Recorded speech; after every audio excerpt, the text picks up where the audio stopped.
Hello everyone, pulse and বিটসের আর একটা shorts ভিডিওতে আপনাদেরকে স্বাগত জানাই। এই রেসিপিটা আপনাদের ঠাকুমা এবং পুরোনো দিনের অনেক স্মৃতি এনে দেবে, আমি কথা দিলাম, এবং খেতেও অসাধারণ সুন্দর হয়।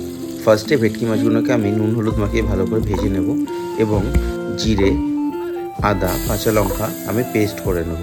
পাশাপাশি আমি আলু এবং ফুলকপিটাকেও ভেজে নেব এবং তারপর কড়াইতে তেল দিয়ে আর একটু আলু, ফুলকপি এবং হলুদ, নুন এবং বেটে রাখা মশলাটা দিয়ে ভালো করে কষিয়ে নেব।